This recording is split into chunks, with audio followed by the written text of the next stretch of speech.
Donc aujourd'hui, cette session, c'est le deuxième jour d'enseignement.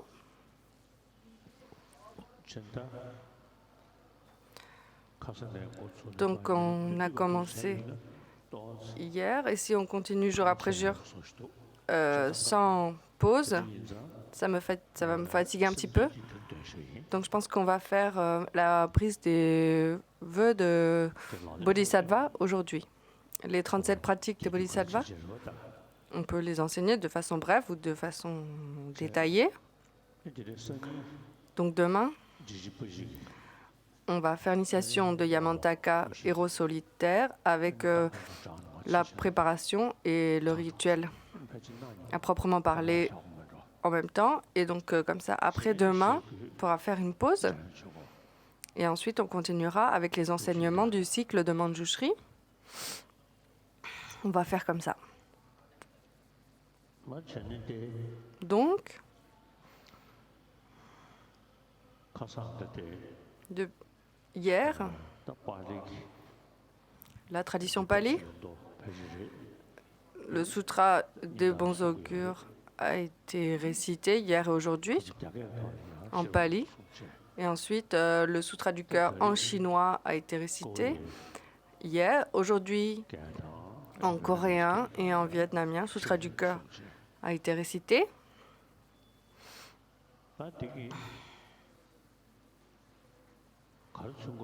Qu'est-ce que cela représente? Qu'est-ce que cela symbolise?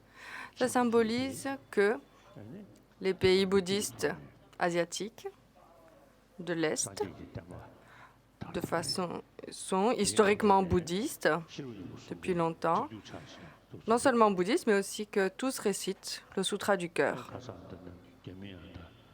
Les Chinois aussi récitent le sutra du cœur, et à la fin, ils ont l'habitude de faire une prière, 4 prières en fait, que les 3 poisons de perturbation mentale soient détruits. Ce n'est pas en priant qu'on va détruire les 3 poisons mentaux. C'est pour ça que la deuxième prière, c'est « Puisse la lumière de la sagesse flamboyer grâce aux 3 joyaux ». Grâce aux 3 entraînements, on engendre la sagesse qui réalise le non-soi. Donc grâce à cette sagesse, on peut éliminer les 3 poisons mentaux. Et ensuite, il y a une prière pour éliminer les obstacles. Et ensuite, une prière pour s'engager dans les vastes pratiques des bodhisattvas. C'est une très belle prière, très profonde. Donc, Lama Tsongkhapa, le grand maître, a dit que dans tous les endroits où la doctrine ne s'était pas propagée, et même dans les endroits où elle s'est propagée, mais où elle est un peu détériorée, puisse-je, avec une grande compassion, la préserver et la raviver. Donc, Donc, s'il n'y a pas si les gens n'étudient pas en détail et profondément, ils ne font que des prières, alors le bouddhisme enseigné par le Bouddha ne peut pas être compris profondément, mais uniquement superficiellement. Donc, tous ces endroits où la doctrine n'est pas maintenue profondément, avec une grande compréhension. Donc, de nos jours aussi, en Europe, aux États-Unis, il y a de nombreuses personnes, même parmi les scientifiques qui s'intéressent au bouddhisme, en Occident.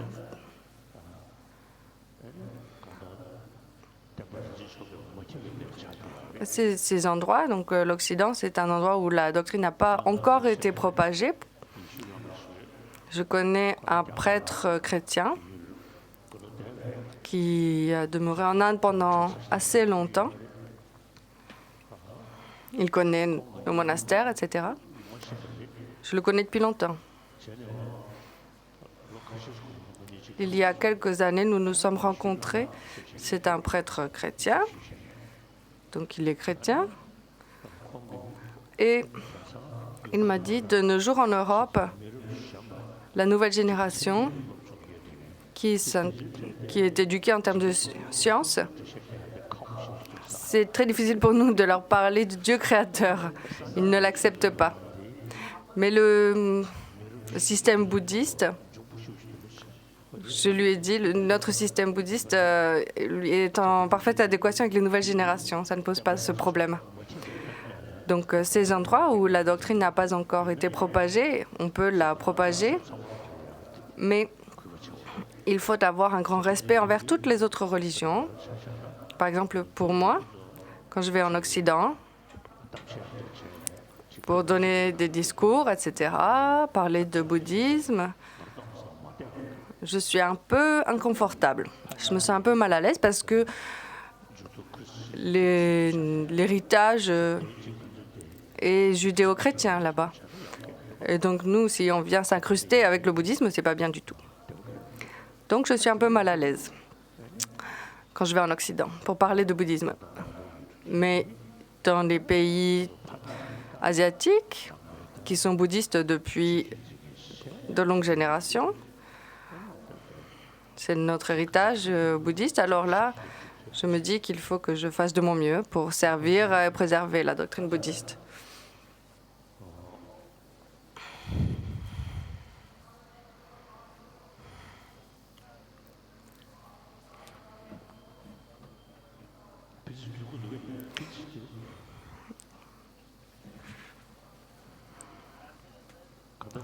Vous pouvez traduire un petit peu.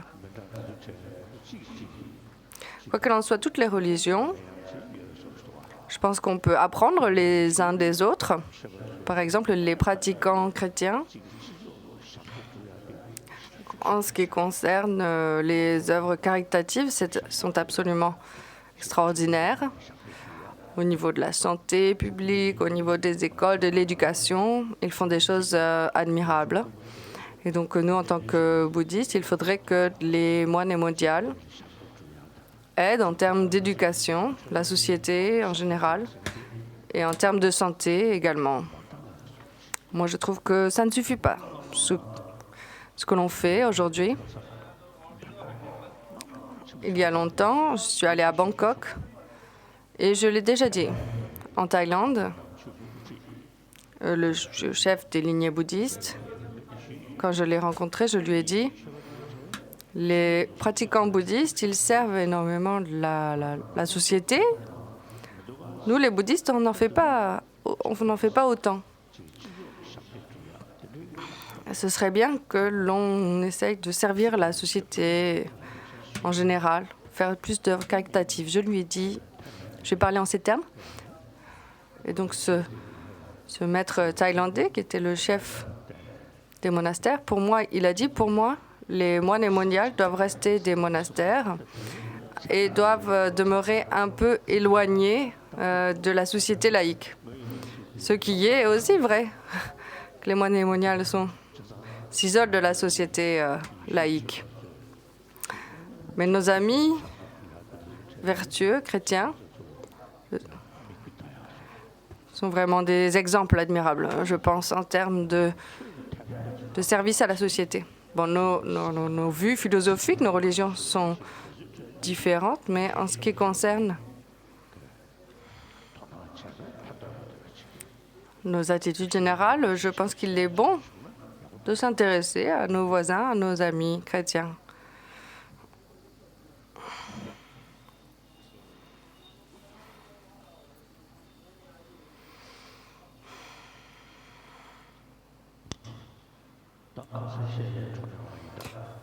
Donc, je vais continuer là où j'ai laissé hier.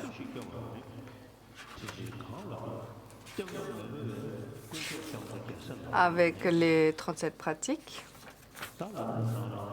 Dans le Lamri, on parle de la précieuse renaissance humaine, de l'impermanence. Ensuite, il y a le karma et le refuge.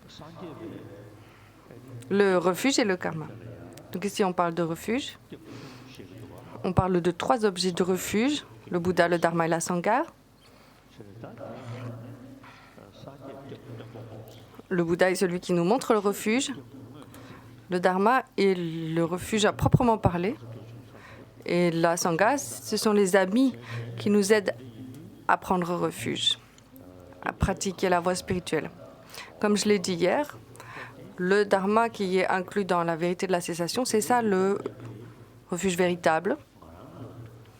Donc nous, c'est en pratiquant que l'on doit l'engendrer dans notre propre continuum. Et pour pratiquer ainsi, il faut comprendre les points essentiels de la pratique. Et donc on a besoin de quelqu'un qui nous montre quels sont ces points essentiels. Et donc il s'agit du Bouddha. C'est difficile de réfléchir juste par soi-même. On peut se dire, mais comment ça marche véritablement? Donc, on a besoin aussi d'amis, d'être saints.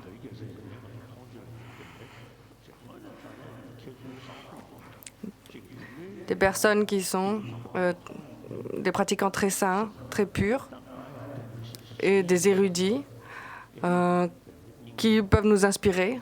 On peut se dire, moi aussi, je veux devenir comme eux, nous donner un grand courage, une grande envie de les émuler. Parce qu'en les voyant, on peut se dire, oh, c'est possible, moi aussi, je peux le faire, puisque c'est possible. Donc, c'est un peu le rôle de la Sangha. Donc, le Dharma, Bouddha, Dharma et la Sangha, ce sont nos objets de refuge. C'est la strophe 7. Donc, ce refuge,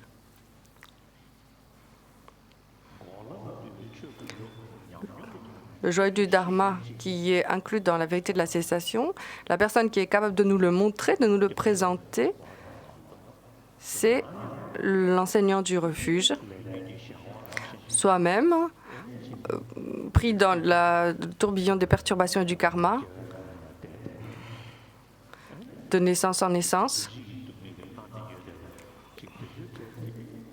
écrasé par les différentes souffrances, même les souffrances de la souffrance, les plus grossières. On n'est pas capable immédiatement et tout seul de se libérer. Donc on a besoin de quelqu'un qui nous montre comment se libérer. Donc, prendre refuge dans les 3 joyaux qui ne nous trahiront jamais, et la pratique des bodhisattvas.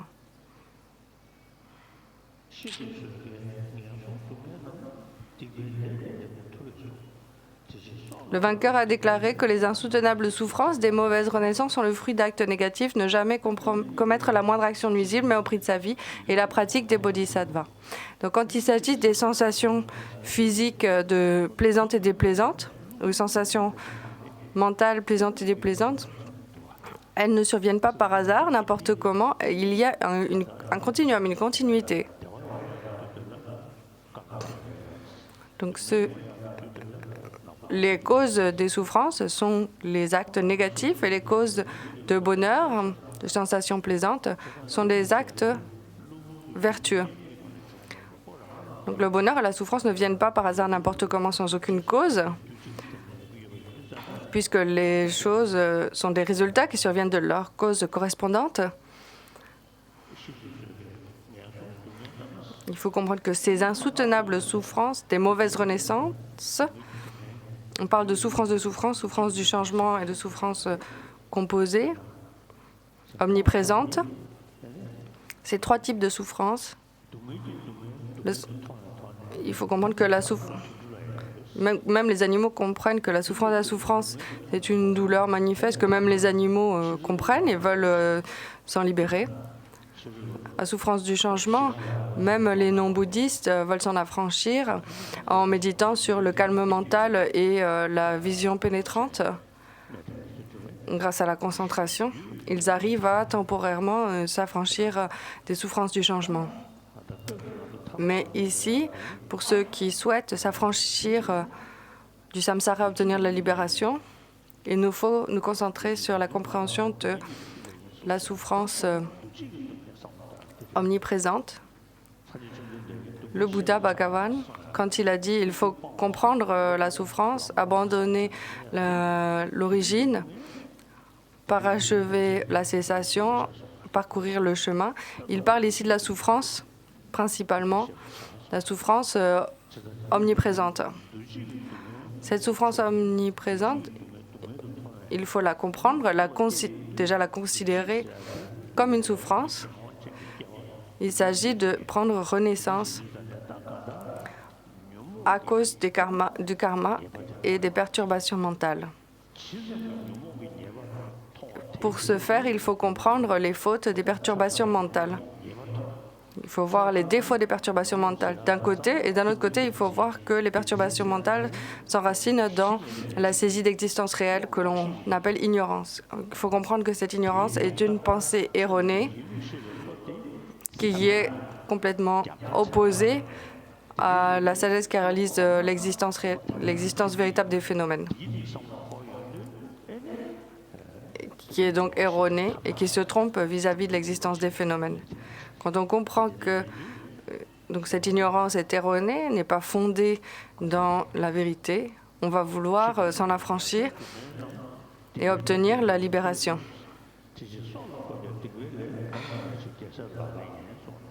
Donc ne jamais commettre la moindre action nuisible, même au prix de sa vie, et la pratique des bodhisattvas. Donc dans le Lamrim, dans le premier chapitre des individus d'envergure mentale moindre, il est expliqué comment il faut abandonner les 10 actions non vertueuses, mentales, physiques, verbales et mentales. Les non-bouddhistes également, par exemple les jaïns, ils ne s'engagent dans aucun acte violent ou agressif. Ils s'engagent dans une pratique très profonde de non-violence. Ils font vraiment très, très attention à ne faire du mal à aucun être. Donc le meurtre, le vol et les actions sexuelles néfastes, si on s'engage dans ces actions négatives, on risque de se retrouver en prison. Ça contredit la loi.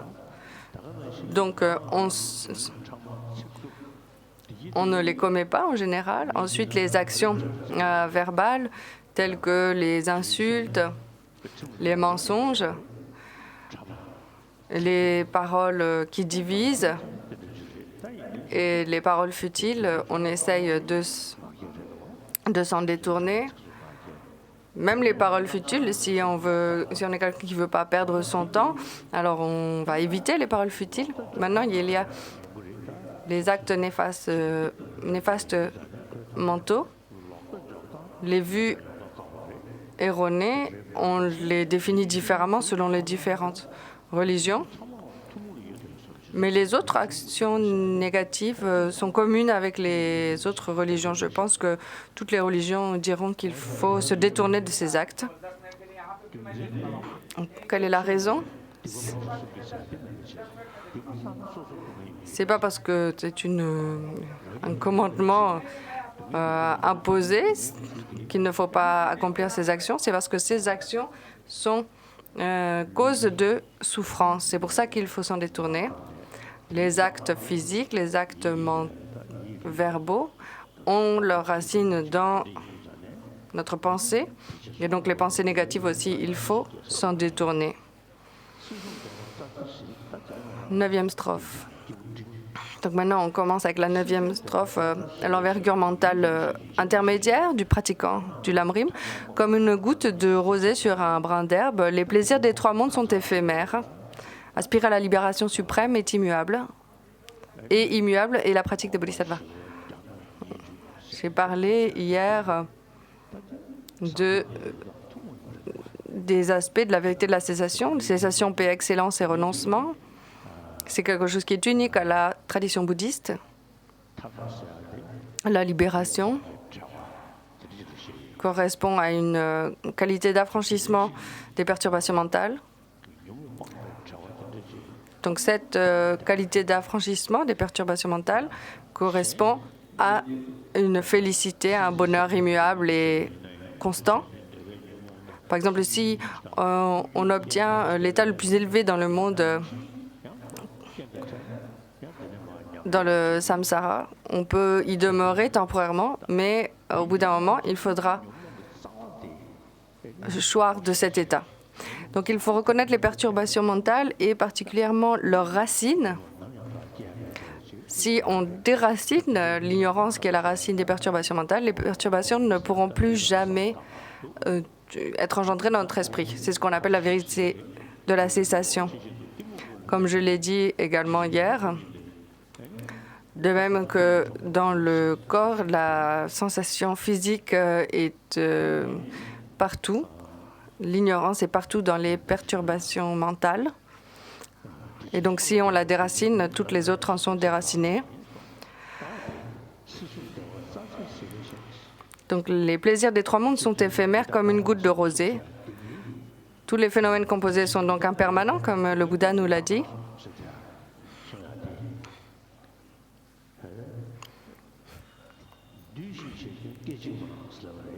Tout ce qui est composé est éphémère, est instantané. À chaque instant, il se détruit. À chaque moment, il est en train d'être détruit.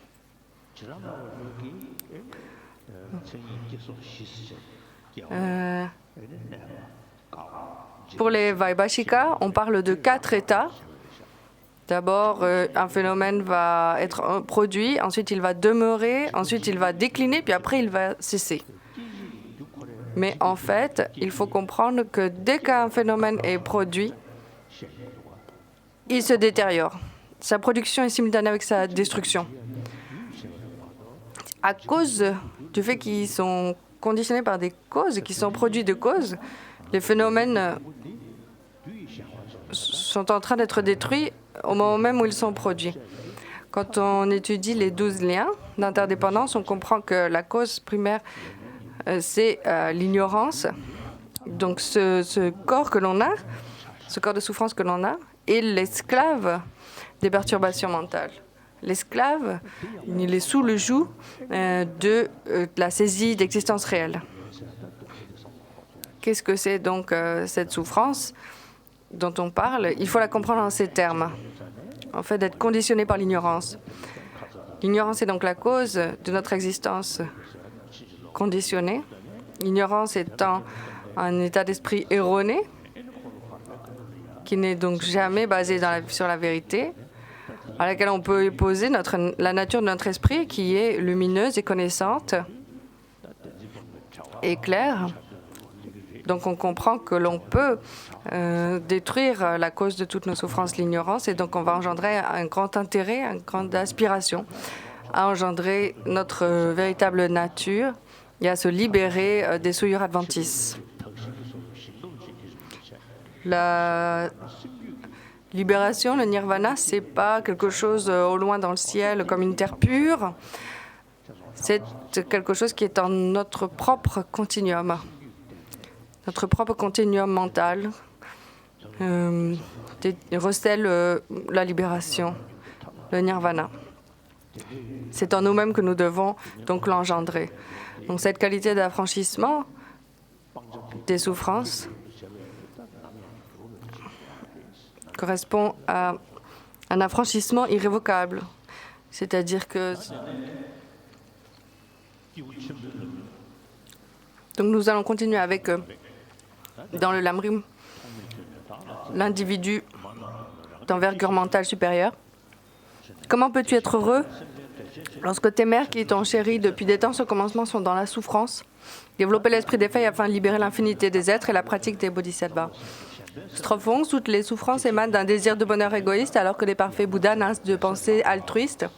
Échanger son bonheur contre la souffrance d'autrui et la pratique des bodhisattvas. Ces 2 strophes, 10 et 11. Ici, on parle des 37 pratiques des bodhisattvas, des fils des vainqueurs. Les bodhisattvas, qu'on appelle les enfants des vainqueurs, sont ceux qui pratiquent la compassion au début, au milieu et à la fin. Comme on dit que la compassion est absolument cruciale à chaque étape du chemin. C'est une compassion pas seulement qui se dit « Oh, que faire ?» mais qui voit que les individus accablés par les souffrances sont capables, ont le potentiel de se libérer des souffrances et que bien qu'il existe un moyen de s'affranchir des souffrances, ils ne le mettent pas en œuvre et ils continuent à s'enfoncer dans la souffrance. Donc on engendre une compassion toute particulière en voyant cela. Par exemple, il y a un exemple que j'utilise souvent. Quand on voit quelqu'un qui est en train d'être emporté par un flot de rivière, on se dit, oh, cette personne,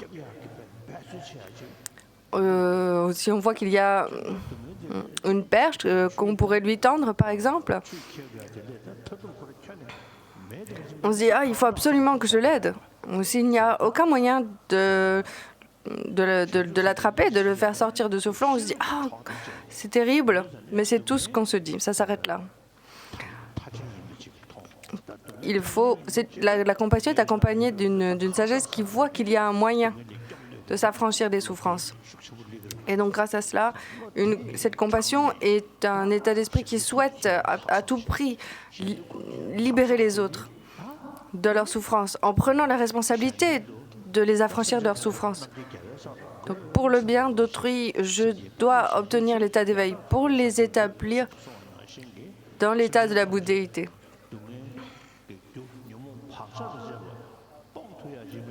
Puisqu'on voit qu'il est possible que tous les êtres s'affranchissent de leurs souffrances en se libérant des causes de souffrance et de l'ignorance, on veut mettre ces méthodes en place. Donc bodhisattva est un état d'esprit qui observe, qui souhaite obtenir l'omniscience pour le bien d'autrui uniquement. Non seulement cela, comme c'est dit dans le Bodhisattva Charyavatara, toutes les souffrances viennent de notre pensée égoïste. Regardez autour de vous, c'est vrai. Tous les bonheurs dans le monde viennent de la pensée altruiste. Si je n'échange pas cette pensée,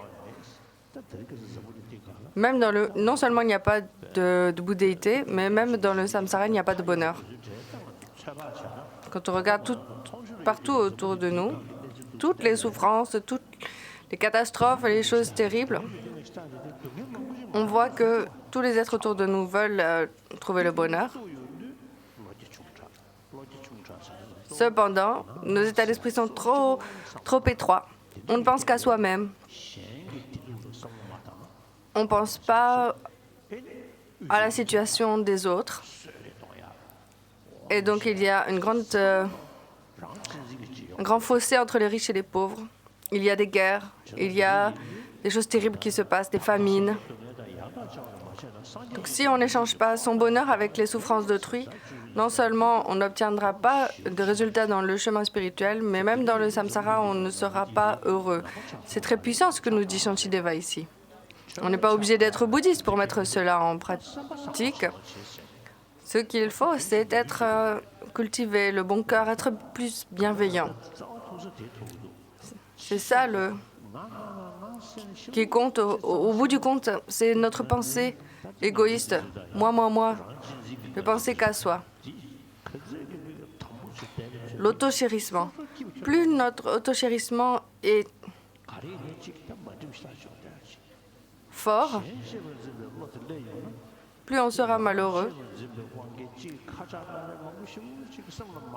Même si on va toujours se dire « Oh, ça va pas, j'ai que des problèmes, il m'arrive toujours des choses comme ci, comme ça », et on ne fera que se plaindre. Et cet autochérissement est enraciné dans la saisie d'existence réelle du soi. Et donc, il faut la contrecarrer avec la saisie, la compréhension du non-soi de la personne. Il faut opposer le chérissement de soi avec la pensée du chérissement d'autrui en considérant qu'autrui comme étant plus précieux, plus important que soi.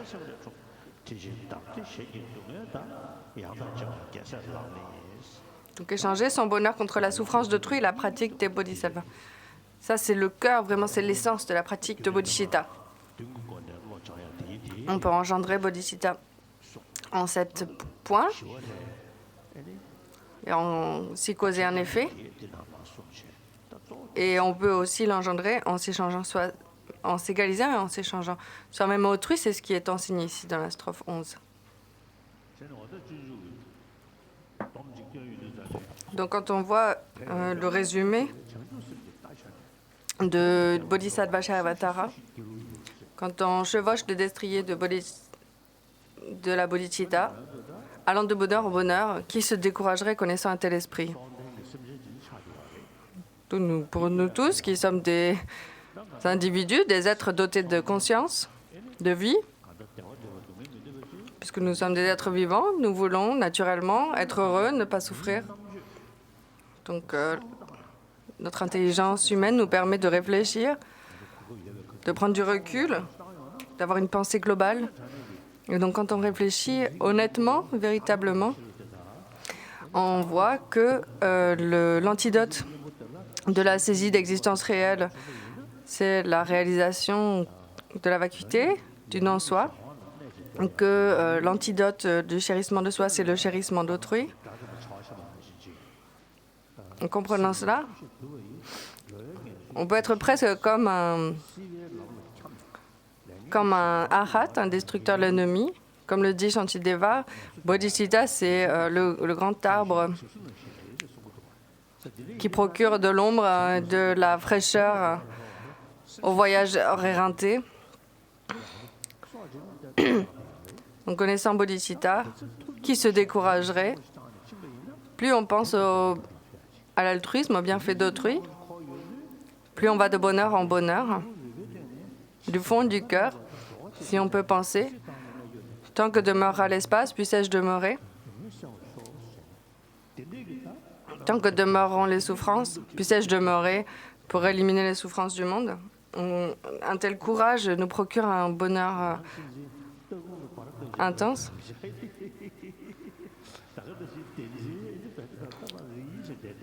Sinon, c'est comme si la saisie du chérissement de soi nous mène par le bout du nez, nous contrôle complètement. C'est lui qui nous chevauche, qui est sur nos épaules et qui nous guide partout. Et la saisie d'existence réelle nous fait tomber à terre. Et si on se laisse faire, eh bien, on est juste écrasé par terre. Mais grâce à la bodhicitta, on engendre un grand bonheur, un grand courage, immédiatement.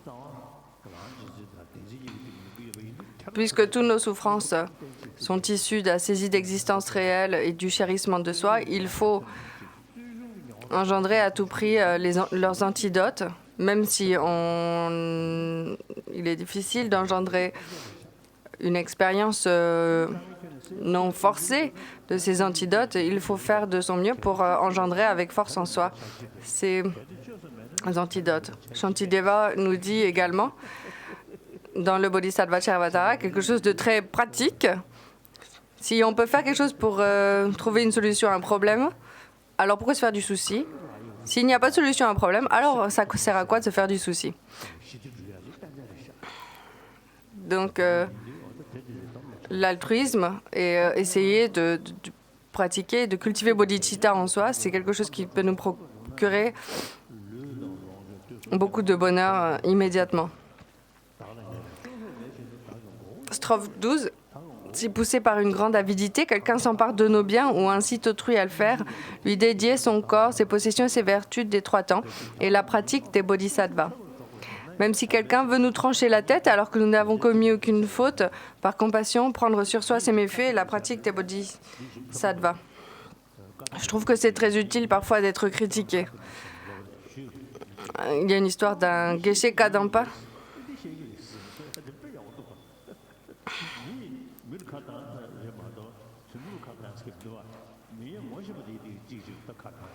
Et donc quelqu'un lui a dit « Oh, mais cette personne te critique ».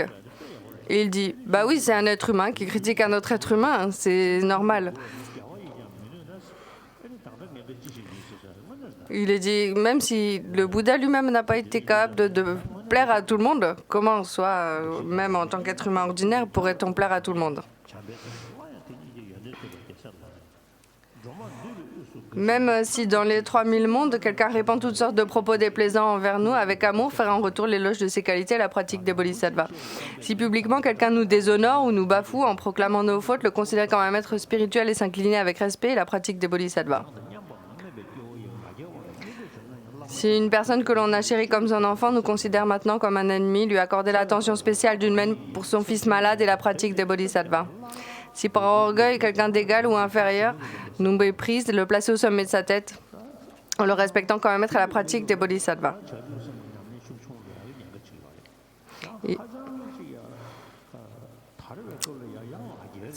par exemple, si on est fait face à des grandes difficultés, on est en danger aussi de voir décliner notre bodhisattva. Ou si on est trop, on va dire, dans le confort et dans le bien-être, alors on peut aussi être en danger de perdre notre bodhisattva. Si vous êtes dans le dénuement, constamment dénigré et assailli par des démons ou de graves maladies, prendre courageusement sur soi les actes nuisibles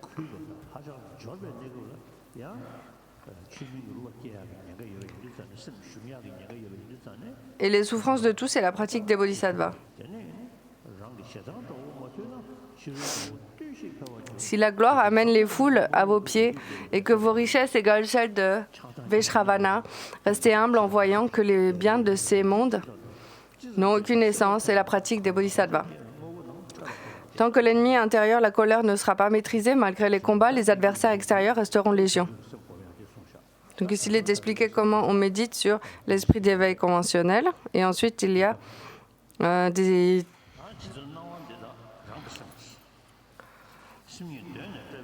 toutes les apparences sont notre propre esprit, et l'esprit a toujours été libre des extrêmes de la conceptualisation, le sachant, ne pas concevoir des signes propres à un sujet et à un objet, et la pratique des bodhisattvas. Donc il y a deux types de pratiques. C'est de la pratique qui est de méditation qui est pareille à l'espace, ici, qui est expliquée. Pour les Chittamatra, on peut donc interpréter cette strophe 22 dans la tradition des Chittamatra, avec la non-dualité sujet-objet. On peut aussi l'interpréter dans la tradition des Madhyamika, qui voient les choses comme illusoires, les apparences étant trompeuses. Je pense qu'on peut comparer avec cette strophe.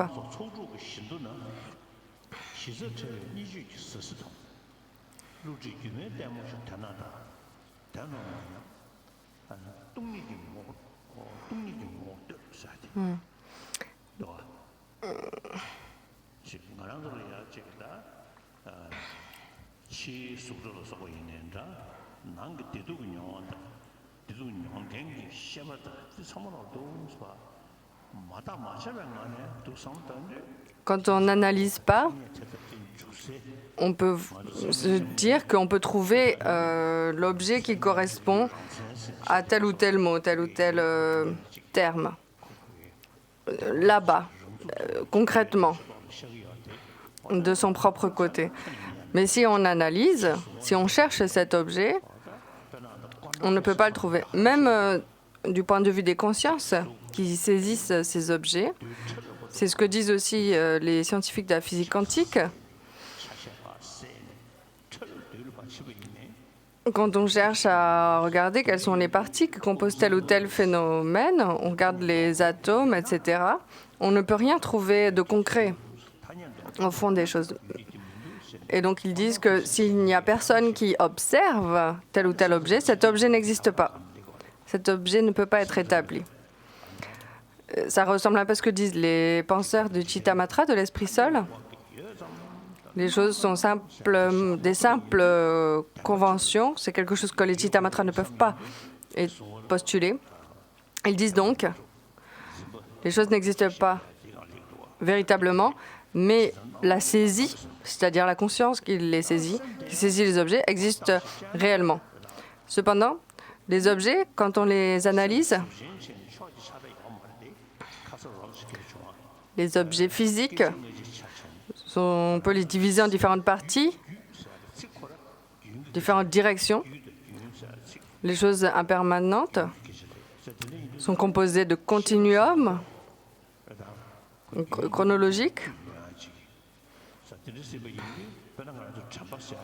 Par exemple, nous avons la mémoire, on peut se souvenir de quelque chose qui s'est passé il y a longtemps.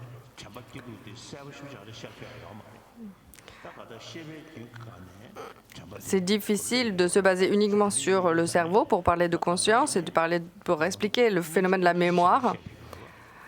Mais bon, quoi qu'il en soit, la conscience, on voit qu'elle est chronologiquement un continuum qui est divisé en différents instants, passé, présent, futur, qu'on ne peut pas trouver présentement. Quand on pense à la conscience, il est très difficile de pointer du doigt quelque chose de concret. C'est ce qui est dit ici dans cette strophe 22. Malgré leur apparente beauté, les objets attirants ne sont pas plus réels qu'un arc-en-ciel d'été, voir qu'ils n'existent pas réellement et abandonner l'attachement et la pratique des bodhisattvas. Toutes les souffrances sont semblables à la mort d'un enfant en rêve, mais l'on s'épuise à rendre réelles des apparences trompeuses, voir les circonstances défavorables comme... Donc je vais lire les strophes qui restent, qui décrivent la pratique des 6 perfections. Si l'aspirant à l'éveil doit abandonner jusqu'à son corps, ne parlons même pas des biens extérieurs. Donner généreusement sans espoir de récompense ou de résultat est la pratique des bodhisattvas. Si manquant d'éthique, on ne peut accomplir son propre bien, vouloir réaliser celui d'autrui est une plaisanterie. Protéger son éthique de toute aspiration mondaine est la pratique des bodhisattvas. Pour les bodhisattvas qui désirent une moisson de mérite, les êtres nuisibles sont pareils à un trésor précieux. Cultiver la patience sans hostilité envers quiconque est la pratique des bodhisattvas. En voyant que les auditeurs et les réalisateurs solitaires, qui n'ont pourtant que des intentions personnelles, agissent avec autant d'ardeur que s'ils éteignaient un feu sur leur tête, s'efforcer avec enthousiasme pour le bien des êtres, source de toutes les qualités, est la pratique des bodhisattvas. Dans le Bodhisattva Charvatara, dans le chapitre des bienfaits de Bodhicitta, dans le chapitre de la confession, on voit qu'il n'y a pas de chapitre consacré à l'éthique particulièrement, mais il y a un chapitre dédié à l'attention et à l'introspection, à la mémoire, car ils sont l'essence de l'éthique.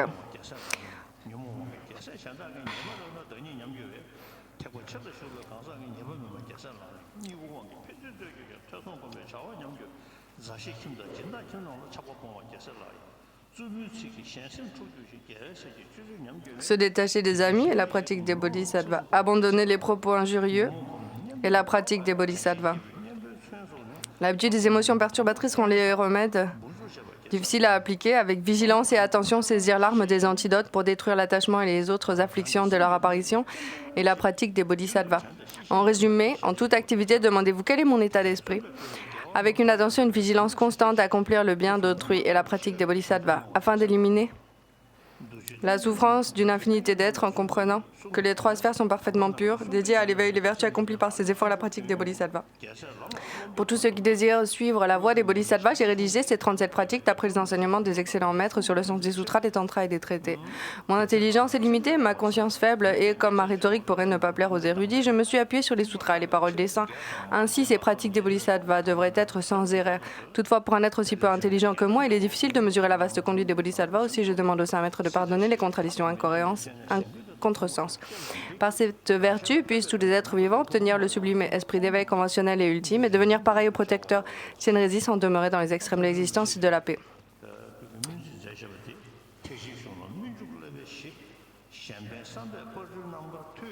Ensuite, il y a une ligne de reconnaissance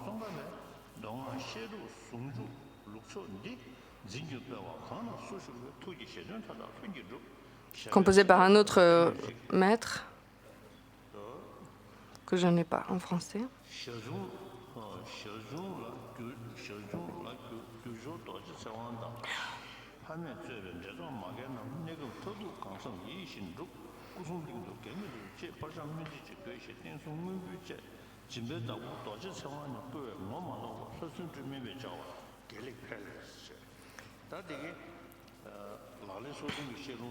Donc, la transmission orale des 37 pratiques des bodhisattvas vient d'être terminée.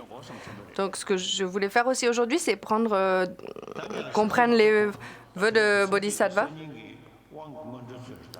Il s'agit donc d'une pratique préparatoire à l'initiation de demain.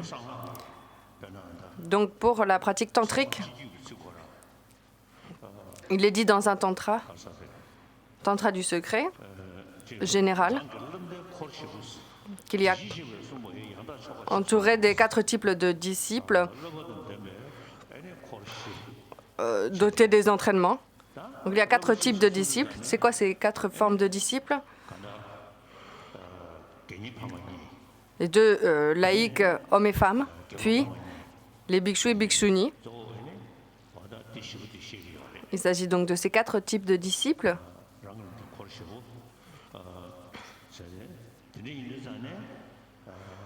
Puisque c'est le cas, puisque c'est à un tel auditoire qu'il faut conférer les initiations. Si vous avez une grande aspiration envers Bodhisattva, si vous avez une expérience spontanée ou même travaillée, vous pouvez prendre les vœux pour demain, pour l'initiation. Il faut s'engager à la pratique préparatoire, de prendre les vœux de Bodhisattva. Donc pour être l'un des 4 types de disciples, il faut au minimum être un pratiquant laïque, homme ou femme. Donc pour ce faire, je vais conférer les vœux laïques pour commencer. Donc parmi vous, les personnes laïques, si vous voulez prendre les vœux de laïcs, les vœux de Genyen, Genyen qui a 5 activités. Il y a différents types de Genyen. Le Genyen qui prend les 5 vœux, ceux qui prennent 3 vœux, 2 vœux. Ici, je vais conférer ceux qui prennent les 5 vœux. Est-ce qu'il y en a parmi vous qui veulent prendre les vœux? Levez la main. Si vous voulez prendre ces vœux de Genyen avec les 5 vœux.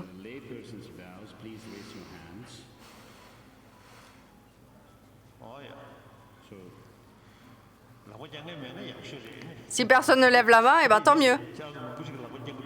Mais il y en a beaucoup qui lèvent la main, donc je vais conférer les vœux de Genyen, de pratiquants laïcs.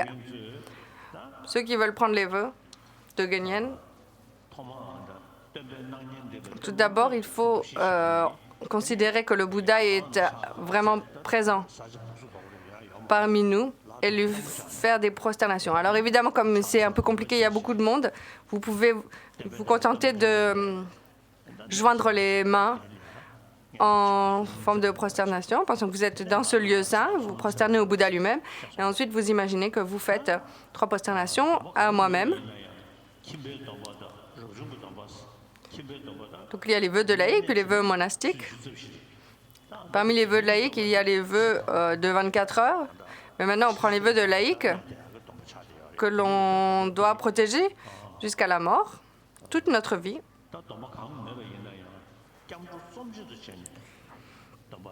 Tous les vœux doivent être pris avec au préalable une prise de refuge dans les 3 joyaux. Donc,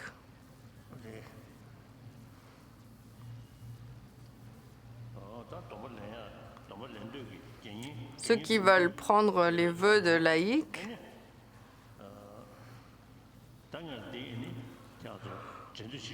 répétez après moi. J'ai déjà expliqué le refuge tout à l'heure.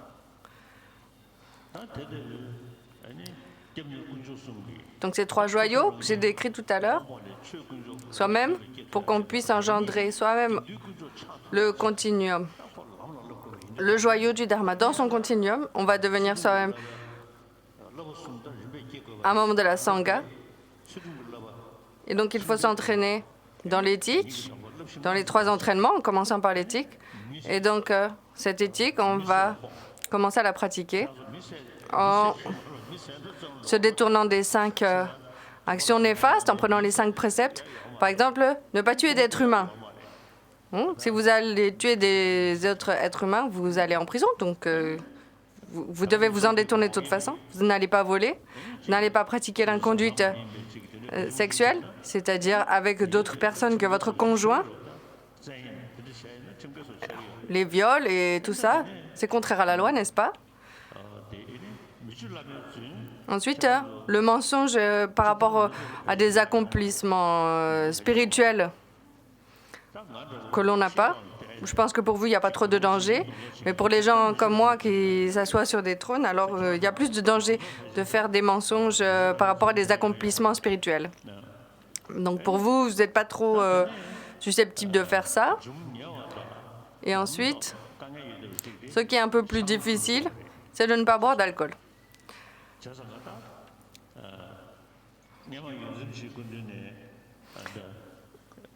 Dans le passé, à Dharamsala, auprès de Yongzin Ling Rinpoche, il y avait un vieux monsieur qui voulait prendre les vœux de Genyen. Et donc après avoir pris les vœux, Ling Rinpoche lui dit « Bon, maintenant, tu ne peux plus boire d'alcool. » Et le pala était très mal à l'aise, il se grattait la tête en disant « Oh là là, ça va être très très difficile de ne pas boire d'alcool du tout. » Alors Yongzin Ling Rinpoche, avec sa grande compassion, lui a dit « Bon, en tout cas, ne te saoule pas. Tu peux en boire un tout petit peu. » Donc moi, je vais suivre cette tradition. Et donc, si vous vous saoulez avec de l'alcool, vous allez gâcher votre argent, vous allez vous disputer dans votre famille. Alors, n'en buvez pas beaucoup, d'accord? Mais si vous travaillez dur, que vous êtes fatigué, et si vous voulez boire un peu de tchang, un peu de bière, de riz, bon, alors une petite gorgée, pourquoi pas? Donc maintenant, répétez après moi. Loben Kongsu. Répétez. Loben Kongsu. Ta kleshishigwe. Tu dene zonde. Chisi tsoy badu. Kani namgi cho. Sangye la kyabzuchi. Duja da chewa namgi. Cho la kyabzuchi. Cho namgi cho. Kindun la kyabzuchi. Ta chisi tsoy. Kenyendo. Loben Kongsu. La première répétition, maintenant la deuxième. Maître, faites attention à moi. Je m'appelle un tel. Jusqu'à ma mort, je prends refuge dans le Bouddha. Je prends refuge dans le Dharma, dénué d'attachement. Je prends refuge dans la communauté suprême, la Sangha.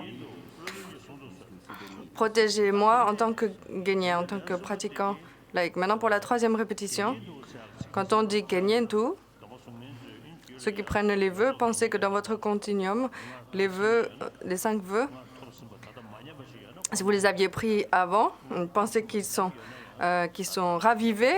Si vous les avez pris avant mais qu'ils ont été détériorés, vous pensez qu'ils sont renouvelés.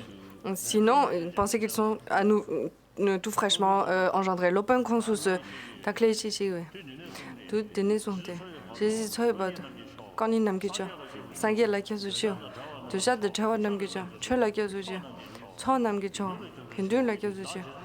Taji zi choi bat. Kenyendo. Loben qui sont douces. Donc maintenant, vous qui avez pris les vœux de laïc, vous avez maintenant pris les vœux de pratiquant laïc, de Genyen, dans votre continuum.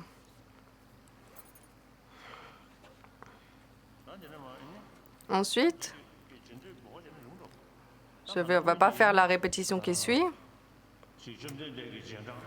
Vous devenez un disciple du Bouddha, Bhagavan. Vous suivez ses pas, comme les pratiquants du passé, comme Rabjor, etc.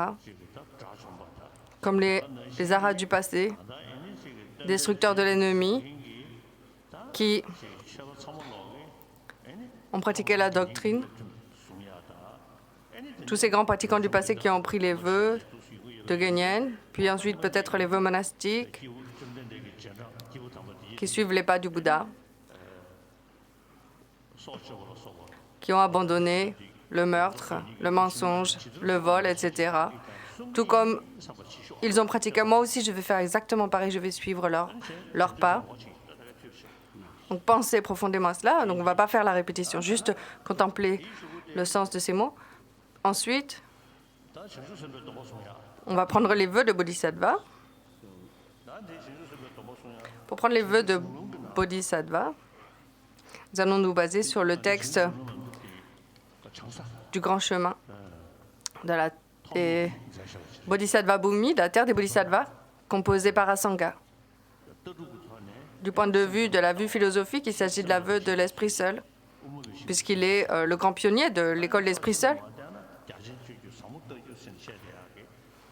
Il y a le pionnier de l'école Esprit Seul et puis le pionnier de l'école de la Voie du Milieu. D'un autre point de vue, on peut les voir comme le pionnier de la lignée de la grande conduite et Nagarjuna, le pionnier de la vue profonde.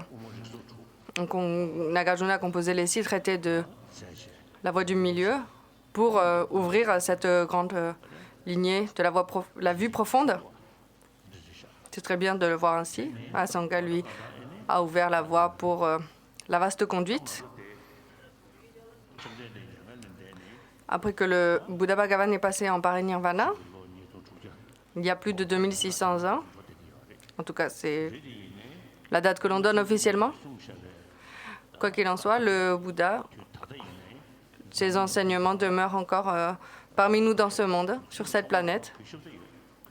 Je respecte toutes les autres religions, je les apprécie. Je ne dirai jamais, et je n'ai jamais dit que tout le monde doit devenir bouddhiste. Cela dit, cependant, quand on analyse avec intelligence, esprit critique, on voit que ce qui a été enseigné par le Bouddha est basé dans la vérité, est basé, supporté par des preuves.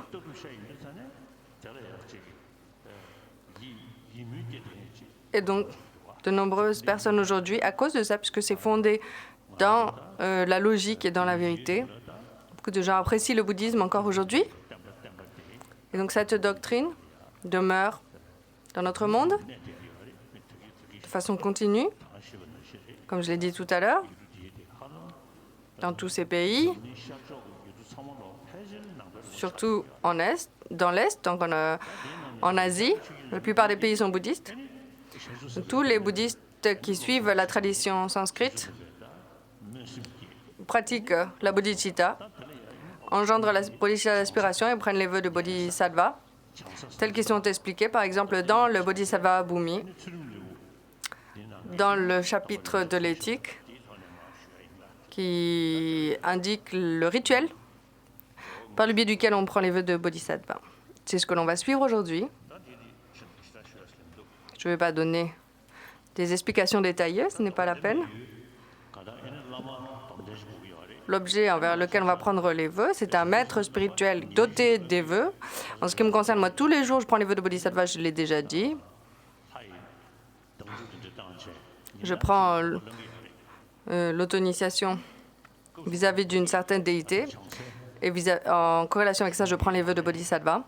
Donc, en me basant sur le texte du Bodhisattva Bhumi, il est dit qu'il y a un rituel avec un maître présent ou un rituel quand il n'y a pas de maître présent. Donc, je l'ai fait moi-même auparavant tout à l'heure, ce matin. Donc, parmi ces 2 rituels,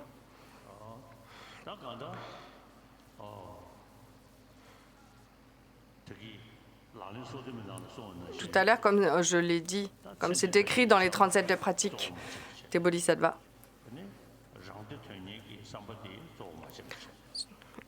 La pensée principale, ce n'est pas la motivation d'obtenir des résultats dans cette vie même.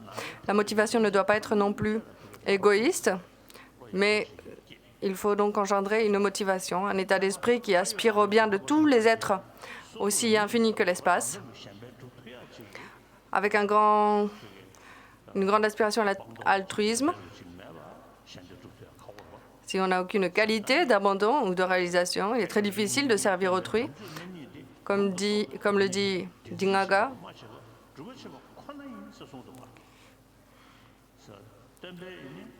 pour plaire au Bouddha, il faut détenir la doctrine. Il y a 2 types de doctrines, la doctrine scripturaire et la doctrine des réalisations. Pour maintenir la doctrine, comment doit-on s'y prendre?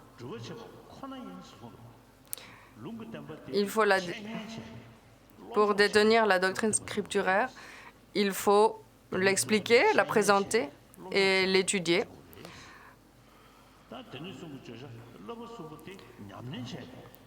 Et maintenant, le sens des 3 pitakas, des 3 corbeilles, il faut les mettre en pratique soi-même.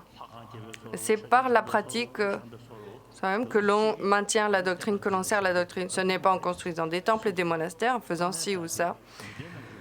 que l'on maintient la doctrine. C'est très clair.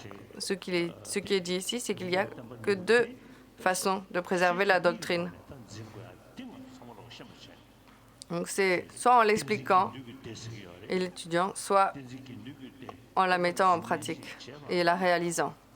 Si on veut être une personne qui maintient la doctrine, qui préserve la doctrine, ça ne suffit pas de porter les robes, il faut l'étudier. Il faut mettre en pratique les trois entraînements qui sont expliqués dans les trois Pitaka. La concentration, ça ne vient pas. C'est quelque chose qui ne vient pas immédiatement, donc il faut se baser dans la pratique de l'éthique et une étude profonde pour pouvoir engendrer une concentration véritable, puis une sagesse.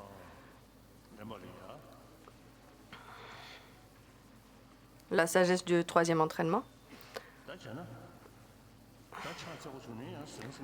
Donc, s'il fallait vraiment se prosterner, ça va être très compliqué puisqu'il y a trop de monde. On pensait que notre maître, le Bouddha Bhagavan, Bouddha Shakyamuni, est devant nous, que l'Arya Asanga aussi se trouve véritablement devant nous, et tous les grands maîtres détenteurs de la lignée de la vaste conduite se trouvent présentement devant nous. Le soutien de la vaste conduite est seulement la vue profonde. Sans la vue profonde, il est impossible d'avoir la vaste conduite. Et donc maintenant, visualisez tous les grands maîtres de la lignée de la vue profonde, puisque ces deux sont essentiels. Et tous les maîtres détenteurs de ces deux lignées, pensez qu'ils sont vraiment devant vous. De tels maîtres, ces objets devant lesquels je vais prendre les vœux, ont maintenu, préservé la doctrine scripturaire et des réalisations qui a été fondée, exposée initialement par notre maître, le fondateur de notre religion, le Bouddha Shakyamuni. Tous ces maîtres sont là devant nous. Tous les êtres saints sont présentement devant moi. Pensez ainsi. Et je vais donc prendre les vœux de Bodhisattva devant eux. Répétez donc. Rigewu Kyole. Chanju Sembe Tsujingi Dongpa. Yang Darba Long. Nobar Tsege. Dela Noba Machina. Dala Tuzewe Ledo. Chunze Senshik. Tsewe Rizo. Il s'agit donc d'une requête. Vous demandez, s'il vous plaît, donnez-moi les vœux de Bodhisattva. En fait.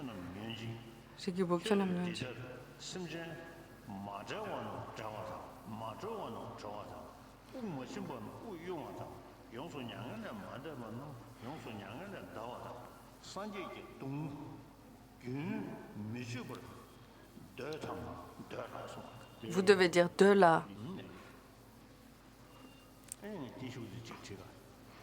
Le maître nous pose une question. Est-ce que vous voulez libérer tous les êtres? Donner le souffle à tous les êtres. Donc vous dites oui, je le veux. Et maintenant le maître dit encore, c'est une blague. Hein. Est-ce que vous êtes pour de vrai? Est-ce que c'est pour de vrai? C'est une blague.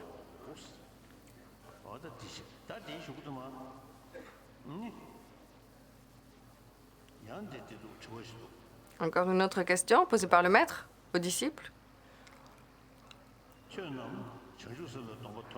Vous tous, est-ce que vous êtes intéressés? Votre intérêt pour les vœux de Bodhisattva? Est-ce que c'est pour une compétition envers les autres? Non. Maïn là. Est-ce que vous êtes forcé par d'autres? Maïn là. Non, je ne suis pas forcé par d'autres.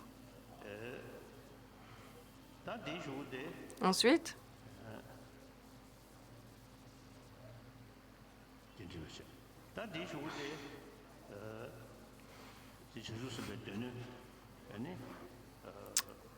les corpus scripturaires des Bodhisattvas, est-ce que vous les avez étudiés? Est-ce que vous les connaissez? Est-ce que vous êtes capable de les exposer? Vous devez dire oui, je les ai étudiés. Tela. Répondez donc aux questions que le maître pose. Est-ce que vous tous, vous avez un certain intérêt envers le chemin des bodhisattvas, comme je l'ai exposé hier et aujourd'hui? Est-ce que vous vous dites, je me sens tellement fortuné de voir les bienfaits de Bodhicitta? On est aujourd'hui dans un lieu très saint de Bodhicitta, de Bodh Gaya, en pensant à quel point vous êtes fortuné.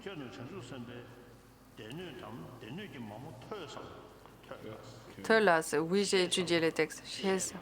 Shela, oui, je les ai compris. Est-ce que vous avez la foi envers ces enseignements? Oui. Sung Nusam, est-ce que vous êtes capable de l'exposer? Oui, je le suis. Nula.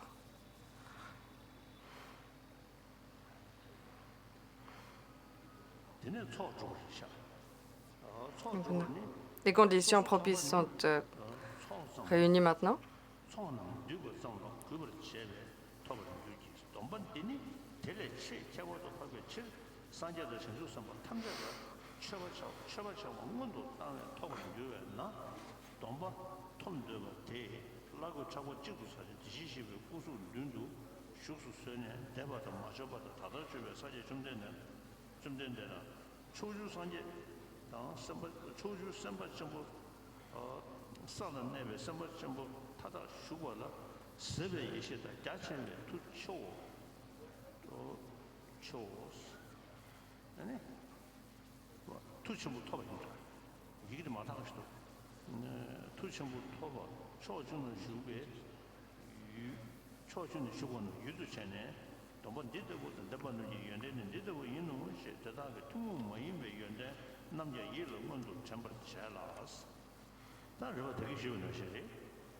Comme j'ai dit tout à l'heure, jusqu'à aujourd'hui,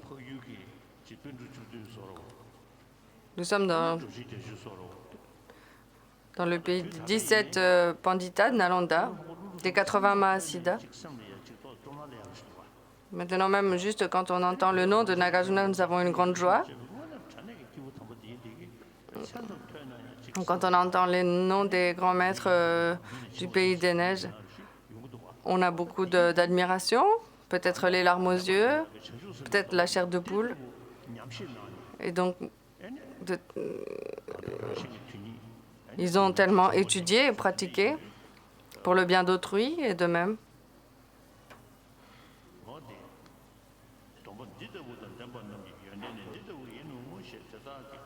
Tous ces maîtres sont dotés de ces grandes qualités et de ces vœux.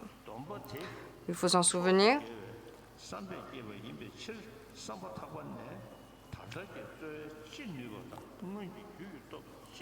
Du fond du cœur, il faut engendrer une grande foi, une grande admiration et une volonté d'émulation.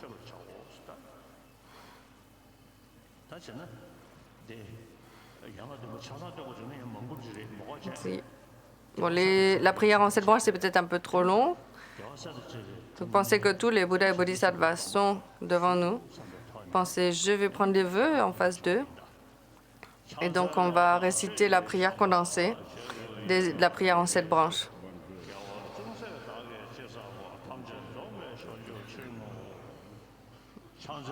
Comme pratique des prosternations, des offrandes, des confessions, de la réjouissance, des requêtes et des suppliques et des dédicaces, puissais-je devenir un Bouddha pour le bien de tous les êtres.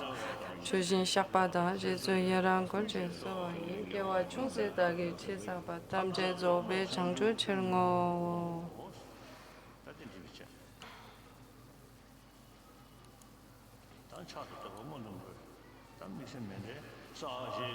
Mandala. Abdijini de Yambadi, Sangye Shendo Mite Bewage, Chogun Namda Shingla Chopar Show. Yayatayami.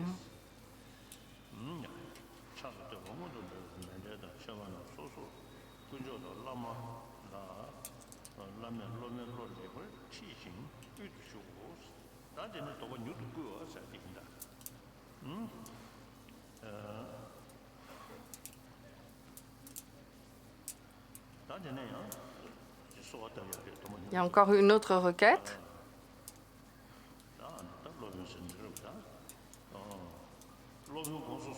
L'Aubin Consus, répétez.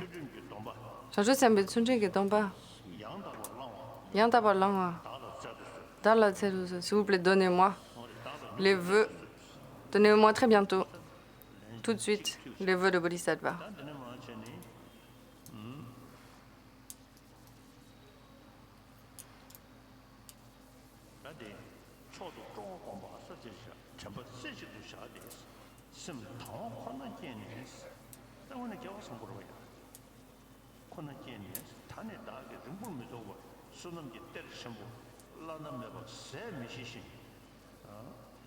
Pensez avec une grande joie que bientôt, j'obtiendrai ce grand océan inépuisable de mérite.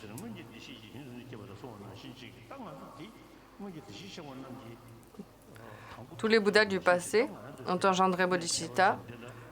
Nous aussi, dans ce lieu particulier, nous allons engendrer l'esprit d'éveil. C'est vraiment incroyablement fortuné. Il ne s'agit pas de mettre le Bouddha sur un piédestal et de nous mettre à l'écart. Non, non. Il s'agit nous-mêmes de suivre ses pas et de l'imiter.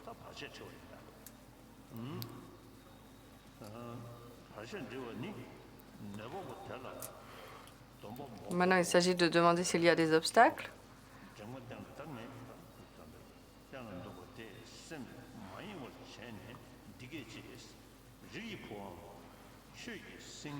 Fils ou fille de la lignée, avec tel ou tel nom. Est-ce que vous êtes des bodhisattvas? Je dois vous poser la question. Vous n'êtes pas des bodhisattvas qui avaient engendré la bodhicitta spontanée en votre esprit, mais vous avez en vous le potentiel de devenir un bodhisattva. Donc, du fond du cœur, vous devez penser que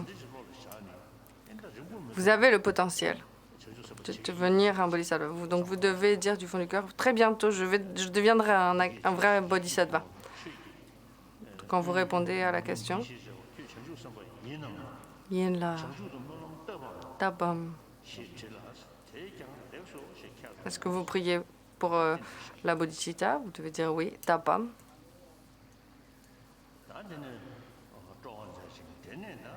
Tabla, pardon.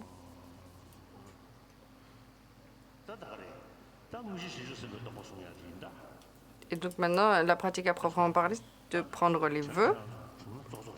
Donc si c'est possible, vous pouvez vous agenouiller.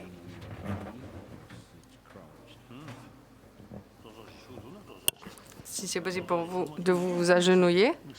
Sinon, on va faire des exceptions pour ceux qui ne le peuvent pas.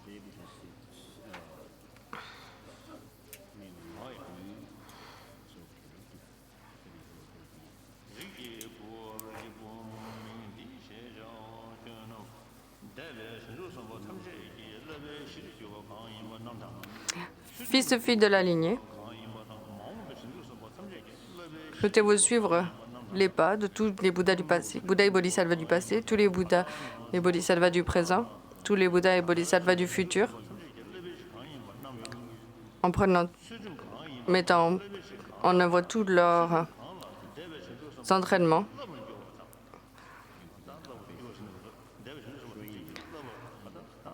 en s'entraînant à l'éthique, tels que les Bouddhas et les Bodhisattvas du passé, tels que les Bouddhas et les Bodhisattvas du futur, tels que les Bouddhas et les Bodhisattvas du présent s'entraînent à l'éthique, comme tous les Bodhisattvas aujourd'hui s'entraînent.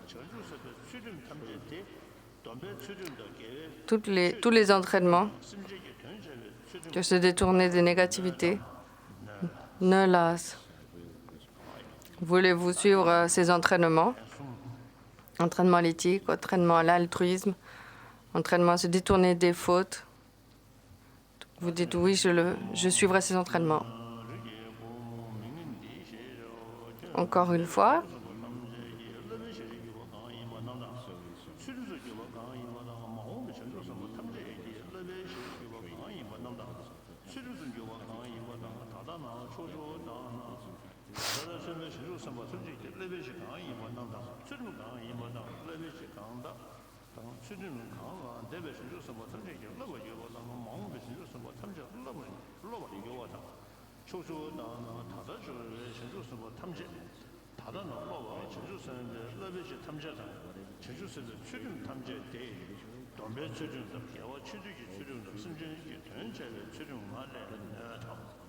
Ne la. Dites ne la. Oui, je m'y engage. Maintenant, la troisième répétition, quand à la fin vous allez dire ne la, je m'y engage. Pensez que dans votre continuum mental, vous prenez les vœux de Bodhisattva. Donc, je pense que la plupart d'entre vous, vous avez déjà pris des initiations, donc vous avez déjà pris les vœux de Bodhisattva. Pensez que si vous les avez déjà, ils se sont améliorés. S'ils ont été détériorés dans le passé, pensez qu'ils sont ravivés, restaurés. Pensez que vous avez exactement les mêmes vœux dans votre continuum que ceux qui sont dans le continuum de Nagarjuna, d'Asanga, etc.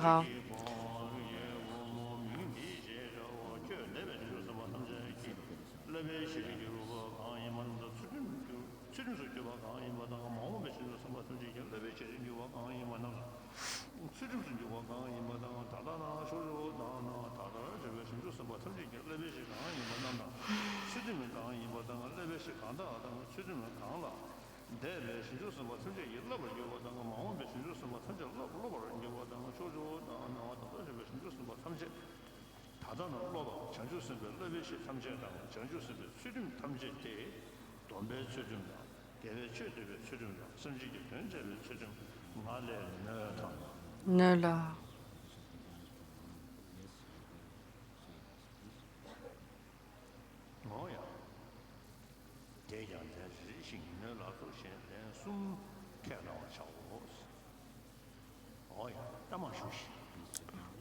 Rasseyez-vous, s'il vous plaît.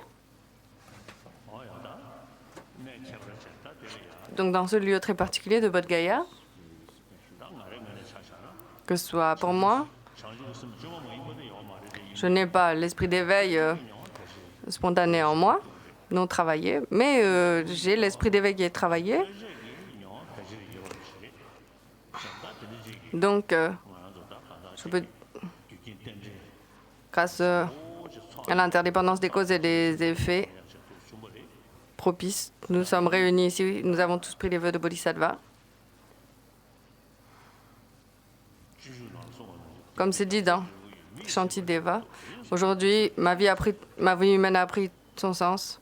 Je suis devenu un fils des Bouddhas, un fils ou une fille des Bouddhas. Maintenant, j'appartiens à la famille des Bouddhas et des Bodhisattvas. Je ferai en sorte de ne pas être une disgrâce. Chaque jour, rappelez-vous de l'esprit d'éveil.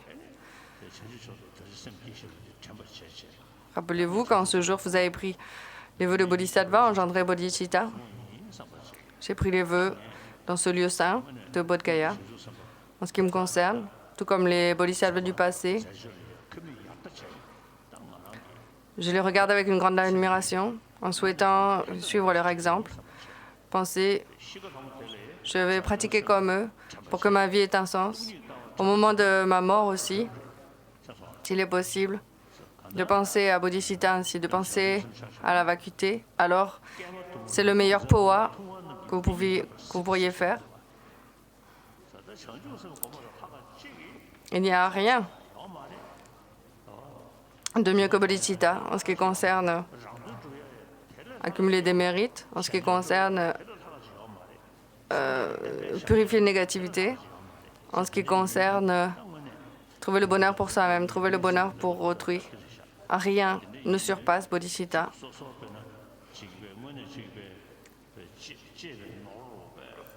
Si on avait trouvé un trésor extrêmement précieux, une grande richesse, on en prendrait extrêmement soin.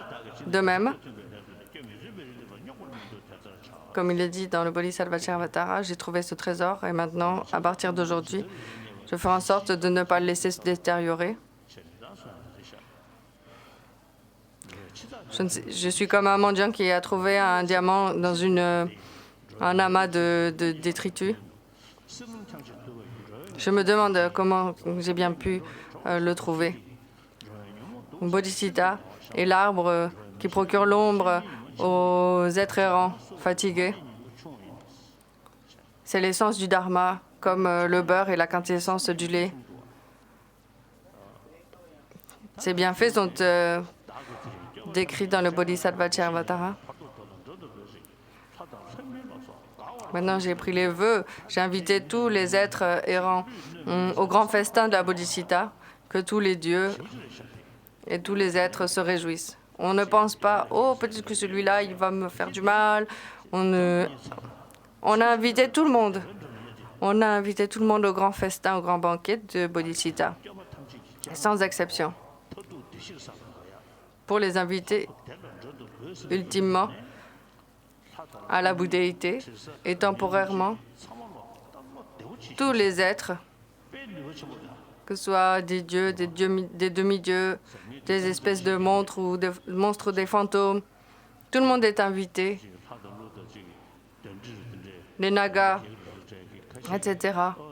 Tout le monde peut se sentir en confiance.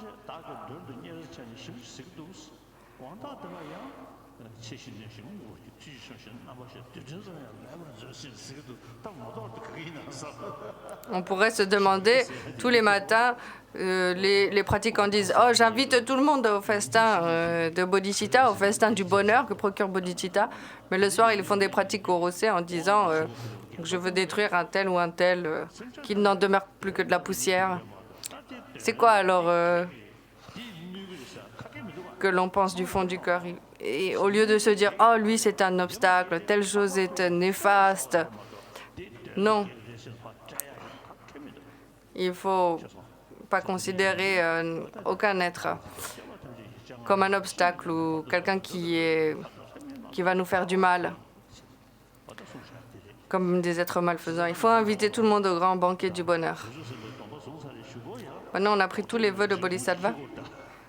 Ah, maintenant, vous portez un fardeau très lourd, hein, une grande responsabilité. Que ce soit pendant la journée et même pendant la nuit, quand vous dormez, quand vous rêvez, il faut vous rappeler de Bodhicitta et des vœux que vous avez pris. Il y a 18 transgressions fondamentales.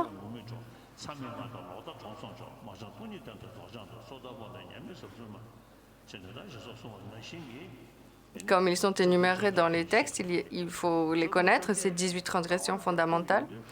Quand on regarde au fond, au bout du compte, de quoi il s'agit? Il s'agit, si on détruit notre pensée égoïste, on n'abandonnera pas le Mayana, on ne volera pas la Sangha, on ne détruira pas des villes et des villages, donc on ne transgressera pas nos entraînements de Bodhisattva. Donc le problème, c'est que l'on garde l'auto-chérissement au fond de notre corps en nous. Donc il faut l'extirper tous les jours et plusieurs fois par jour, plusieurs fois la nuit. Il faut se rappeler de pratiquer le chérissement d'autrui et non le chérissement de soi-même pour s'assurer de ne pas briser nos vœux. Ensuite, maintenant, il y a quelque chose que l'on appelle la reconnaissance. Donc normalement, le maître doit descendre du trône et doit se prosterner dans les 4 directions plus au milieu, au centre.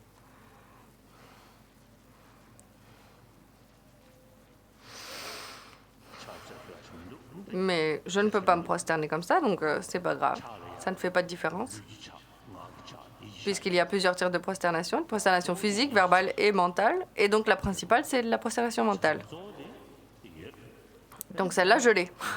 Celle-là, je la fais. Mais les prosternations physiques, bon, c'est un peu compliqué maintenant pour moi.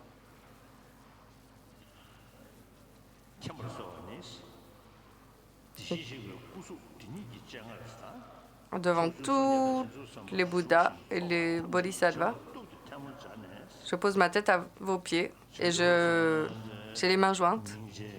Et je dis les Bodhisattvas, un tel et un tel, ont pris les vœux du Bhikshu, Shakya, Gelong, Tenzin Gyatso.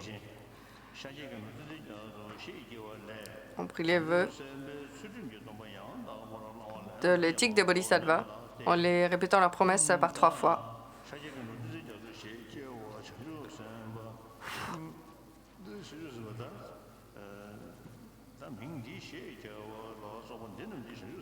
Les bodhisattvas, un tel et un tel, ont donc pris ces vœux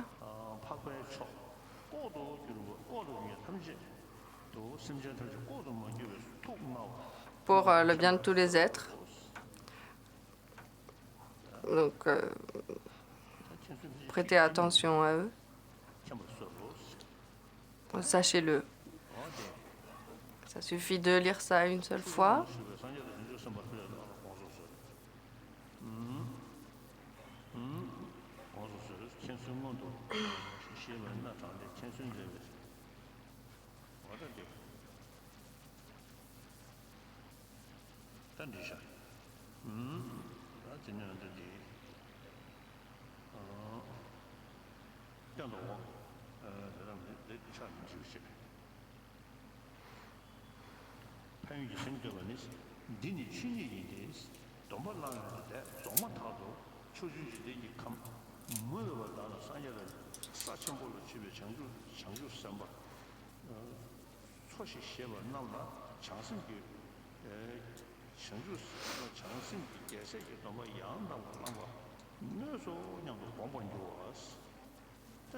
Donc, prenez bien donc en considération que tous les bodhisattvas ont reçu en leur continuum les vœux.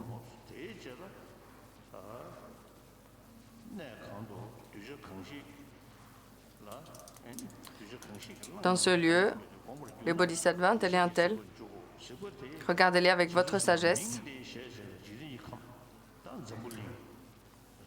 Sur cette planète, sur la planète Terre,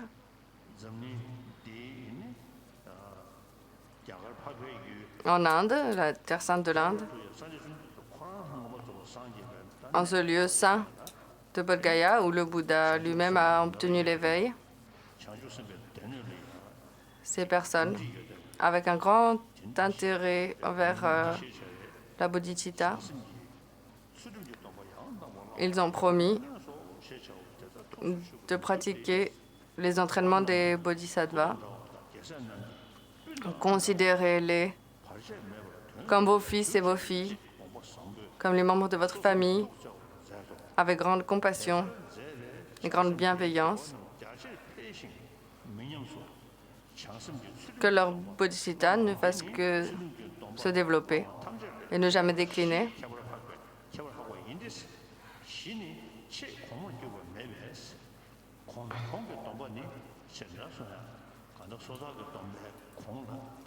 Que ces vœux supérieurs sont supérieurs aux vœux de Pratimoksha. Les vœux tantriques sont supérieurs aux vœux de Bodhisattva également. Les vœux de Bodhisattva sont en fait leur fondement.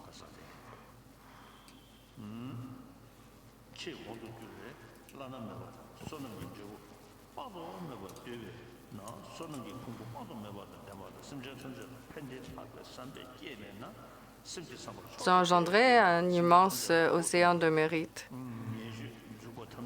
et un altruisme sans fin.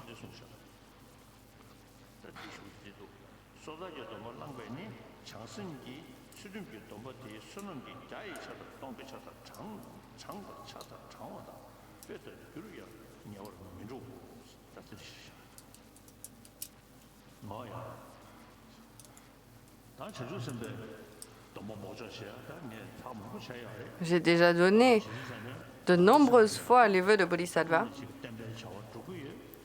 Et ma motivation, c'est de penser que je sers la doctrine. J'essaye de détenir la doctrine de Nalanda. Et j'essaye de prendre la suite et de servir ces grands maîtres de la tradition de Nalanda, comme Nagarjuna, Asanga, tous les grands maîtres du Tibet. Voici mon offrande et mon service à la doctrine qu'ils ont préservée jusqu'à nous.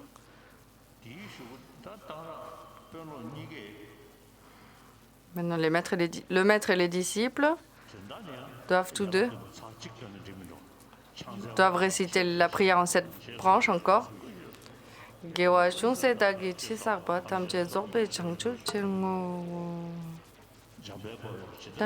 les dédicaces.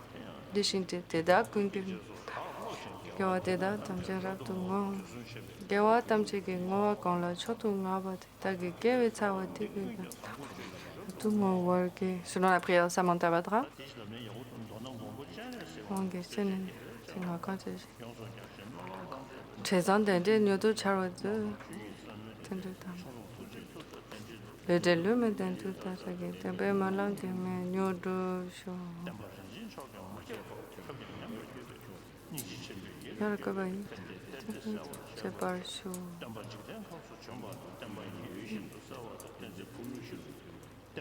Le pétage est chaud. Prière de bon augure pour que la doctrine et le bonheur des êtres perdurent.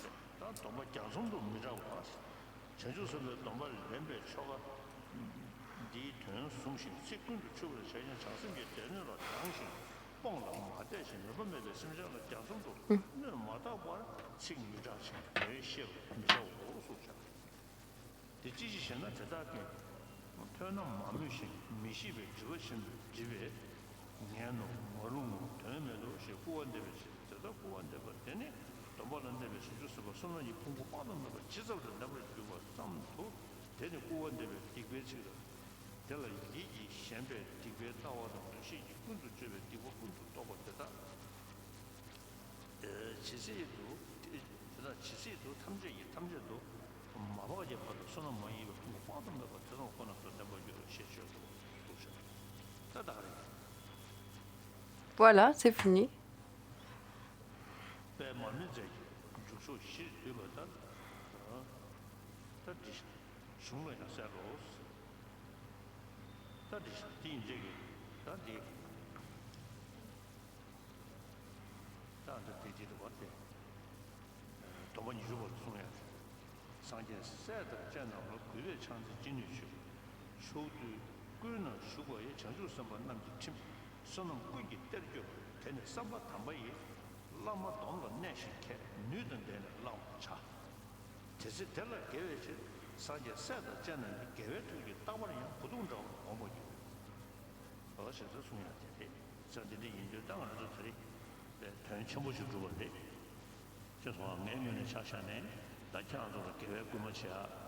Donc pour moi,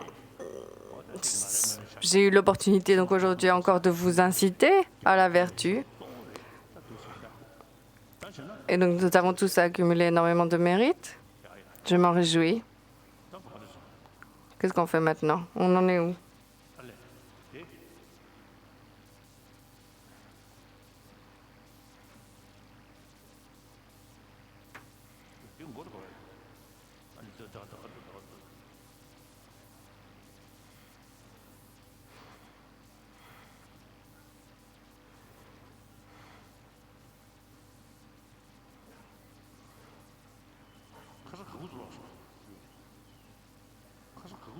Où est-ce que je me suis arrêtée hier? Dans le texte de Pramana.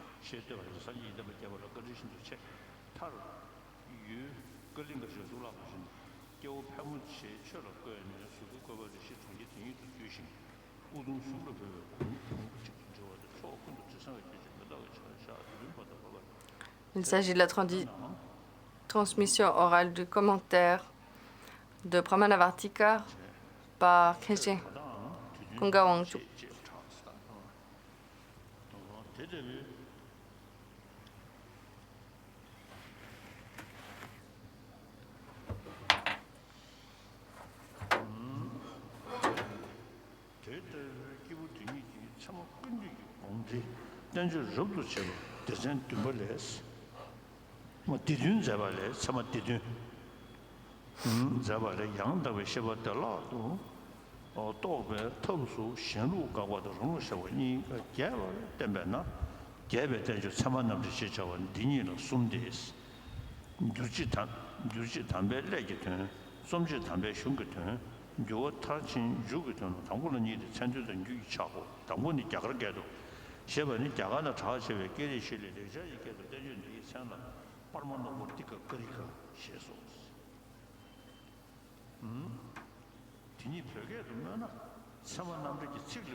Certaines objections ont été soulevées vis-à-vis des textes de Pramana, de cognition valide littéralement, ou de logique. Et il est dit que Dignaga, donc l'auteur des textes racines de logique bouddhiste,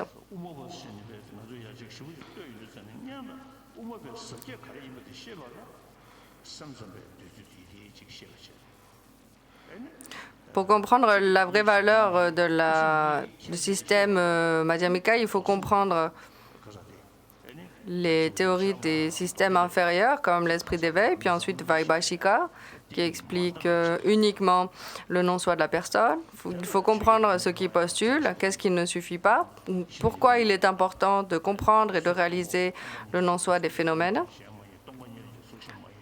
Pourquoi le Bouddha a dit, dans le Sutra du cœur par exemple, la forme est vide, la vacuité est forme.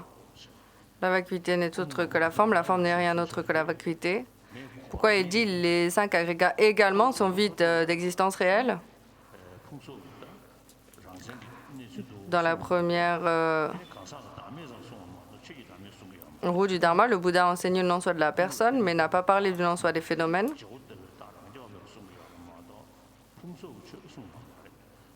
Il a contredit l'idée qu'il y avait un être autarcique, autonome, concret et inhérent.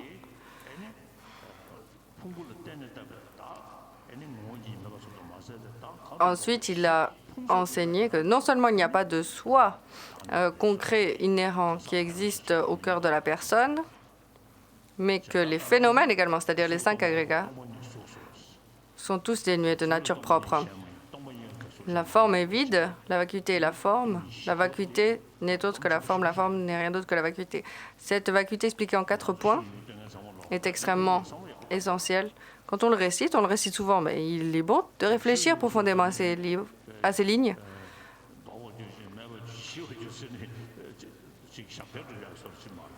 Le Sutra du cœur, ce n'est pas une espèce de puja pour éliminer les obstacles. C'est pour éliminer sa propre saisie d'existence réelle. La forme est vide, la vacuité et les formes. Est-ce que ces deux sont d'entités distinctes? Non. C'est pour ça que le Bouddha répond, la vacuité n'est autre que la forme n'est autre que la vacuité. Ils ne sont pas d'entités distinctes. La vacuité, ce n'est pas quelque chose qui existe au milieu du ciel. C'est le mode d'existence des phénomènes qui nous entourent. C'est la façon dont tout existe.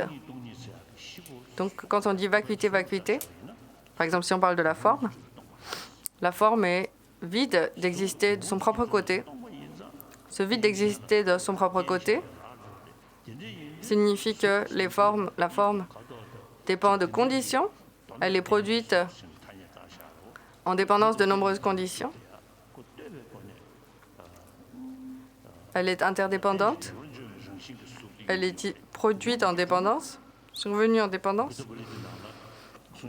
Si elle existait de son propre côté, comme le dit Bouddha Palita, si les choses existaient de par leur propre entité, à quoi ça servirait de les imputer? Il n'y a pas besoin de les imputer s'ils existent de leur propre côté. Si les choses n'étaient pas dépendantes, comment les résultats pourraient dépendre de leurs causes? Comment même les causes pourraient dépendre de leurs résultats? Puisque les causes même dépendent de leurs résultats. Les causes n'existent en tant que cause que vis-à-vis de leurs résultats. Une cause qui n'a pas de résultat n'est pas une cause. Donc le résultat, bien évidemment, dépend de la cause aussi dépend du résultat. Donc quel que soit le phénomène que l'on avance, rien n'existe de son propre côté, indépendamment. La forme est vide, la vacuité est la forme. La forme n'est rien d'autre que la vacuité n'est rien d'autre que la forme. Il faut comprendre cela. Donc l'histoire de Dinganga, c'était que quand il était à Nalanda, il débattait avec des non-bouddhistes ces différentes théories. Au bout d'un moment, les pratiquants non-bouddhistes avec qui il débattait, quand ils étaient à court d'arguments, ils se mettaient à cracher du feu. Et aussi, quand il a eu d'autres moments où il était découragé, quand il avait du mal à composer son texte, Pramana Samutskaya. Et donc, dans ces moments de découragement, Manjushri lui apparaissait et a dit « Ne te décourage pas, parce que ce que tu es en train de faire et ces textes de logique que tu vas composer vont devenir comme les yeux qui permettent de comprendre et de voir toute la doctrine du Bouddha. Et donc, continue, c'est très important de composer ces textes de logique. »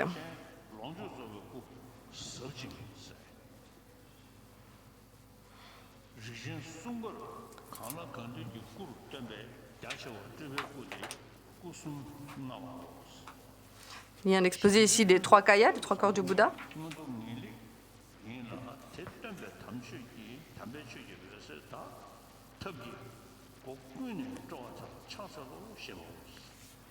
Il s'agit des versets d'hommage aux 3 kayas et à Samantabhadra.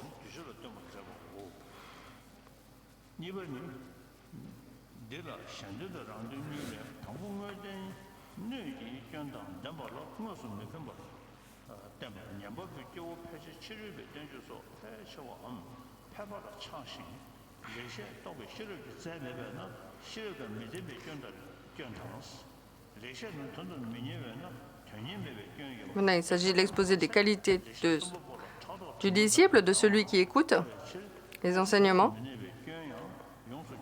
qui doit être impartial, qui doit être dénié des 3 fautes du réceptacle,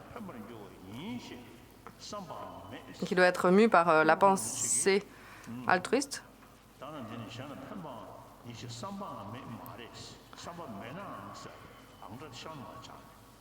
Kuno Lama Rinpoche explique cette ligne,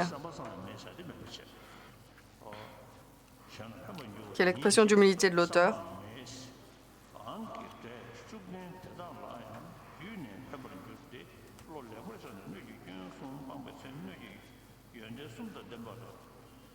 Il faut donc être dénué des 3 fautes, avoir les 3 qualités pour écouter les enseignements.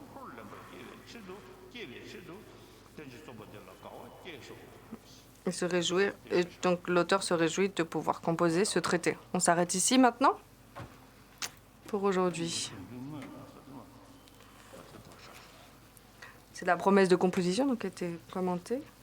On va s'arrêter là aujourd'hui.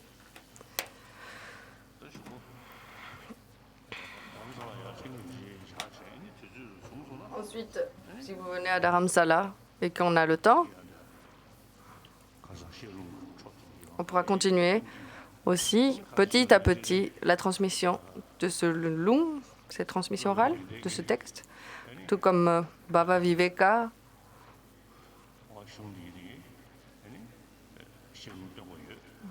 Je dois réciter aussi les transmissions orales, les lungs de ces textes de Bhava Viveka. Donc quand on aura le temps, tranquillement, on pourra, en se reposant de temps en temps, donner ces transmissions. Moi, j'ai reçu beaucoup de transmissions et donc j'ai l'intention de progressivement les conférer, les léguer en héritage. On va faire des dédicaces.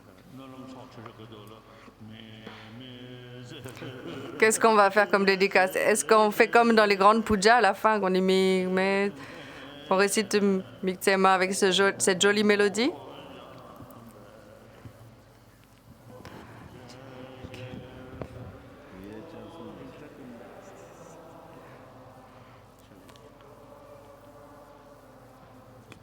Merci.